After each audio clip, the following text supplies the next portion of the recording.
हाँ जी, welcome to our YouTube channel. आपका सभी का स्वागत है हमारे यूट्यूब चैनल पर।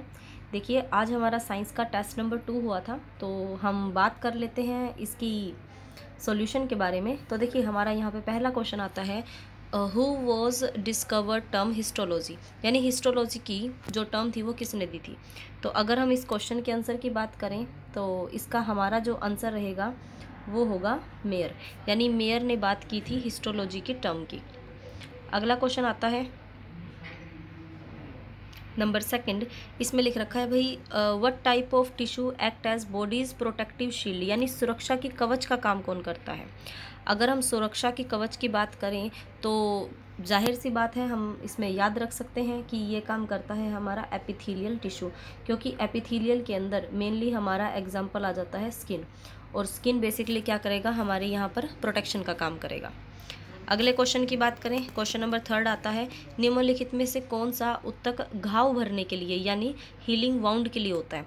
अगर हम वाउंड्स यानी चोट की बात करें तो चोट से बचने के लिए भी हम बात करें तो इसमें भी एपिथेलियल आएगा, बिकॉज सबसे पहले क्या होता है, हमारी स्किन यहाँ पर डिस्ट्रॉय होगी, उसके बाद में हमारे और जो बॉडी पार्ट होते हैं वो डिस्ट्रॉय होना स्टार्ट होते हैं। तो हम याद क्या रखेंगे, घाव भरने के लिए भी एपिथेलियल टिश्यू ही ज़रूरी है। क्योंकि अगर हम ब्लड की बात करें, उसमें आपको बताया हुआ है थोड़ा सा कि जब हमारी एपिथेलियल टिश्यू यानी अगर हम बात करें स्किन, जिस टाइम पे हमारी स्किन फट जाती है कहीं से, तब थ्रोम्बोप्लास्टिन वहाँ से बनना स्टार्ट होगा, जिस वजह से हमारा ब्लड को क्लॉट करेगा और घाव भरते हैं। ठीक है, तो यहाँ से अब हमारा नेक्स्ट क्वेश्चन आ जाता है नंबर 4। इसमें बात करते हैं, निम्नलिखित में से कौन सा शरीर को गर्म करने के लिए उत्तरदायी है। अब देखो, गर्म करने की अगर हम बात करें तो गर्म करने के लिए मनुष्य के शरीर में पाया जाता है स्पेशियस ऑयल ग्लैंड्स होती है ना, मैंने आपको बताया था कि हमारे फेस के ऊपर ऑयल ग्लैंड्स रिलीज करती हैं, तो हमारे शरीर को गर्म रखने के लिए ये स्पेशियस टिश्यू होता है जो हमारी बॉडी में प्रेजेंट होगा। अगला इसके बाद सेम इसी से रिलेटेड क्वेश्चन है, स्पेशियस ग्रंथि पाई कहाँ जाती है।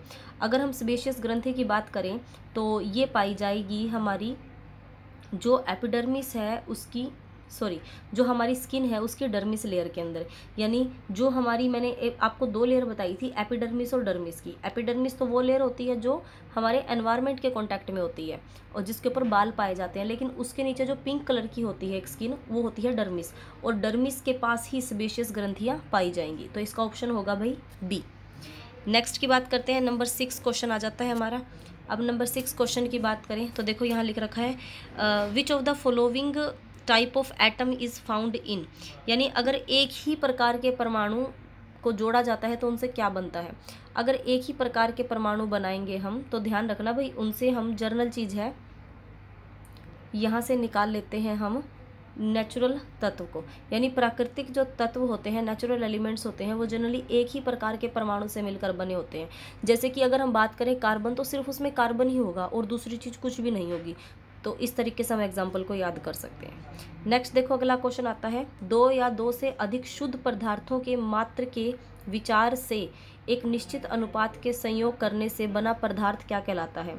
अगर हम बात करें 2 और मोर प्योर सब्सटेंसेस, तो उसकी वजह से जो हमारे पास में एक स्ट्रक्चर बनता है जर्नल, हम उसे नाम दे देते हैं यहाँ पर यौगिक, क्योंकि यौगिक होता है जो 2 या 2 से ज़्यादा प्योर सब्सटेंस के मेल से बनता है। साथ में देखो, इसमें क्वेश्चन एक और क्या दे रखा है आपको ना, इसके साथ ही रिलेटेड एक और क्वेश्चन दिया है कि 2 या 2 से अधिक शुद्ध पदार्थों को किसी अनुपात में मिलाया जाए। तो अगर हम रेशो की बात करें तो रेशो में तो आपको याद रखना है कि यहाँ पे आएगा मिक्सचर, लेकिन अगर वो आपको ये बात बोल देते हैं ना कि भाई हमने ना वो सब्सटेंस जोड़ दिए 2 या 3 और उनको है ना एक पर्टिकुलर रेशो के अंदर डाला गया है, अगर हम रेशो के अंदर खुद डालेंगे, जैसे कि H2O की बात करते हैं, देखो हम अब H2O है, अब H2O को हम क्या लेते हैं 1:8 के रेशो में लेते हैं। उसी तरीके से क्या होता है, अब आगे हम क्या कर लेते हैं, यहाँ पे देखो किसी भी अनुपात में, किसी भी अनुपात का मतलब ये हो जाता है, हमने मान लो एक गिलास ले लिया, उस गिलास के अंदर हमने पानी डाल लिया, अब उस पानी में जब हम कोई भी शुगर मॉलिक्यूल्स ऐड करेंगे तो वो क्या करेंगे अपनी मर्जी से, क्या पता किसी का मन हो 1 चम्मच चीनी खाने का तो वो 1 चम्मच खाए, किसी का 2 चम्मच हो तो वो 2 चम्मच खा सकता है। तो इस तरीके से हम इसे याद रख सकते हैं कि जब कोई भी रेशो होगा तो वो बनेंगे मिक्सचर्स, और एक पर्टिकुलर रेशो होगा तो वो बनते हैं कंपाउंड। नेक्स्ट क्वेश्चन आ जाता है नंबर 9 हमारे पास में, लिख रखा है ऐसा तत्व जिनमें धातु और अधातु के गुण पाए जाते हैं, जिसमें मेटल नॉन मेटल के दोनों के ही गुण होंगे। अगर हम इसकी बात करें तो यहाँ पे इसका आंसर आ जाएगा भाई उपधातु यानी मेटलॉइड्स। अगला क्वेश्चन आएगा which metal is the conductor of electricity. अगर इलेक्ट्रिसिटी के कंडक्टर की बात करें तो यहाँ पे हमारा ऑप्शन हो जाएगा भाई लेड, क्योंकि लेड जो होता है वो यहाँ पे हो जाएगा हमारा विद्युत का कुचालक। आगे देखो बात ही आ जाती है नंबर 11वां नंबर क्वेश्चन आता है हमारा साउंड वेव। साउंड वेव की बात करें तो साउंड वेव होती है हमारी लॉन्गिट्यूडनल यानी अनुदैर्ध्य। अगर हम अनुदैर्ध्य की बात करें तो इसका मतलब ये होता है कि मीडियम चलता रहेगा और मीडियम के साथ में ही ये क्या करती रहेंगी, गमन करती रहेंगी। तो मीडियम के साथ साथ जो पैरेलल गमन करती हैं वही क्या होती हैं भाई, हमारी अनुदैर्ध्य तरंग होती है। अगर ट्रांसवर्स की बात करें तो जर्नल वो होती हैं जो मीडियम के बिल्कुल 90 डिग्री के ऊपर पाई जाती हैं। तो यहाँ पे हमसे क्वेश्चन पूछा है साउंड वेव की नेचर के बारे में, तो साउंड वेव का नेचर हो जाएगा अनुदैर्ध्य। अगला क्वेश्चन आ जाता है यहाँ से हमारे पास में क्वेश्चन नंबर 12, निम्नलिखित में से कौन सा कथन सत्य है। अगर हम सत्य की बात करें तो इसके लिए हमें बस यही देखना है कि हमारा सत्य कौन सा होगा कि 0 डिग्री पर इनकी चाल 332 मीटर प्रति सेकंड होती है। ये सारी चीज़ बिल्कुल ठीक रहेंगी यहाँ पे। अगला क्वेश्चन आ जाता है नंबर 13 क्वेश्चन लिख रखा है फ्रीक्वेंसी वेव के बारे में पूछा है आपसे कि जो अवश्रव्य तरंगों की आवृत्ति होती है वो कितनी होगी।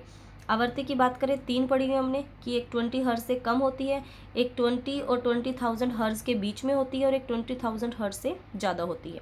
तो यहाँ पे इन्होंने अवश्रव्य तरंगों के बारे में पूछा है। अगर हम अवश्रव्य तरंगों की बात करें तो इसका जो हमारा आंसर रहेगा वो होगा 20,000 से कम, यानी 20,000 से जो कम होती है वो हमारी अवश्रव्य। वैसे यहाँ पे जो फ्रीक्वेंसी है वो थोड़ा मिसप्रिंट हो गया है, यहाँ पे आना चाहिए था इन्फ्रारेड। तो जो इन्फ्रारेड होती है हमारी वेव, वो इन्फ्रारेड वेव हमारी आ जाएंगी, हिंदी में बात करें अवश्रव्य, इंग्लिश में बात करें इन्फ्रारेड, और हम इन पे बोल सकते हैं कि 20 हर्ट्ज से कम होती है ये। अगला क्वेश्चन देखो क्या आता है यहाँ से, क्वेश्चन नंबर 14 आता है अल्ट्रासोनिक वेव। एक अवश्रव्य होती है वो तो 20,000 से कम होती हैं, लेकिन अगर जो बात कर लेते हैं पराश्रव्य ध्वनि, पराश्रव्य ध्वनि वो होती हैं भाई जो 20 किलो हर्ज यानी 20,000 हर्ज से ज़्यादा होती हैं, तो ये 20,000 हर्ज से ज़्यादा हो जाएंगी। उसके अलावा बात आ जाती है, आपका एक पॉइंट बच गया इसमें, 20 से 20,000 हर्ज के जो बीच में होता है वो कौन सा होता है, तो वो जनरल वो होता है जो भाई मनुष्य सुन सकते हैं यानी मैमल सुन सकते हैं। उसे हम नाम दे देंगे ऑडिबल, या तो हम उसे ऑडिबल कह देंगे या हम उसे बोल देते हैं कि वो श्रव्य आवर्ती की होती हैं। ठीक है, तो यहाँ से हमें तीनों पॉइंट क्लियर हो जाएंगे। आगे हम बात करते हैं क्वेश्चन नंबर 15, ये लिख रखा है अल्ट्रासोनिक वेव बाय ह्यूमंस। अगर हम अल्ट्रासोनिक वेव की बात करें तो बच्चे ध्यान रखना, हम अल्ट्रासोनिक वेव को कभी भी नहीं सुन सकते, तो हम यहाँ पे ये लिख सकते हैं कि ये नहीं सुनी जा सकती, तो इसके लिए ऑप्शन रहेगा बी बिल्कुल सही।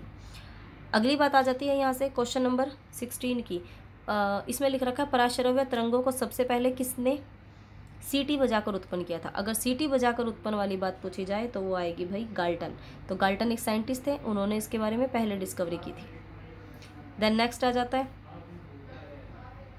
क्वेश्चन नंबर 17, शिकार पर भक्ष्यों या बाधाओं का पता लगाने के लिए चमगादड़ और डॉल्फिन किस परिघटना का प्रयोग करते हैं।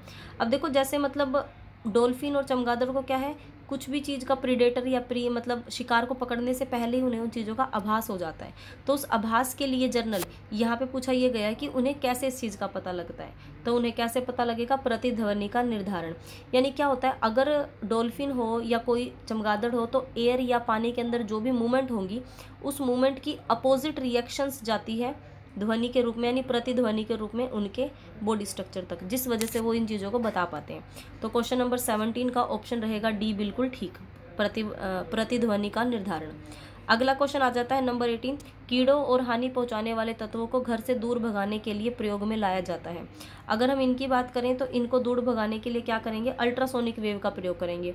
बिकॉज अल्ट्रासोनिक वेव वो वेव होती हैं जो, पहली बात तो भाई जो 20,000 है, हम लिख देते हैं 20,000 यानी 20 किलो हर्ट्ज से जो ज़्यादा होती हैं। और ये जो अल्ट्रासोनिक वेव होती हैं जर्नल जितने भी कीड़े हैं, मतलब आर्थ्रोपोडाज हम बोल सकते हैं, या ऐसे कीड़े जो इंसेक्ट वगैरह सभी आ जाएंगे इसमें, कॉकरोच भी आ जाएगा और उसके अलावा इसके अंदर हम बात कर सकते हैं चमगादड़ भी आ जाते हैं। तो ये सारे के सारे वो जानवर होते हैं जो अल्ट्रासोनिक तरंगों को सुनता है, इसलिए भगाने की बात करें तो उस टाइम भी हम अल्ट्रासोनिक तरंगों को ही यूज़ करेंगे। ठीक है, नेक्स्ट क्वेश्चन आ जाता है यहाँ से हमारा, लंबे समय तक कठोर परिश्रम करने के बाद भी हमें थकान का अनुभव होता है, तो ये थकान का कारण क्या होता है? तो देखो मैंने आपको थोड़े टाइम पहले ही क्वेश्चन बताया था, तो उसमें अगर हम बात करें इस क्वेश्चन का, तो कंडीशन क्या है भाई, अगर हमें दर्द होता है तो हमारे अंदर कंडीशन क्या है, लैक्टिक एसिड प्रोड्यूस होने लग जाता है, जिस वजह से हमारी क्या होगी, मसल्स टूटने लग जाएंगी और हमारी शरीर में ऑक्सीजन की कमी होगी। तो इसका जो बेस्ट सुटेबल एग्जाम्पल रहेगा वो रहेगा लैक्टिक एसिड का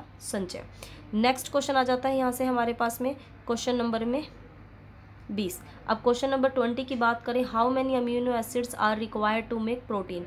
अब प्रोटीन को बनाने के लिए कितने अमीनो एसिड की ज़रूरत है? मैंने बहुत बार आपको क्लास में बता रखा है कि हमें अमीनो एसिड चाहिए होते हैं वहाँ पर टोटल 20, यानी ये जो 20 अमीनो एसिड हैं यही मिलकर क्या करते हैं, हमारे शरीर में प्रोटीन बनाते हैं, और यही प्रोटीन होते हैं जो हमारी बॉडी की रिकवरी करने में मदद करते हैं। तो ठीक है, ये रहे अभी आपका सोल्यूशन। अगर आपको कोई भी डाउट लगे तो आप इसके लिए मुझसे क्लास में संपर्क कर सकते हैं, अदरवाइज़ आप कमेंट बॉक्स में टाइप करके मुझे बता सकते हैं। ठीक है, okay, thank you so much.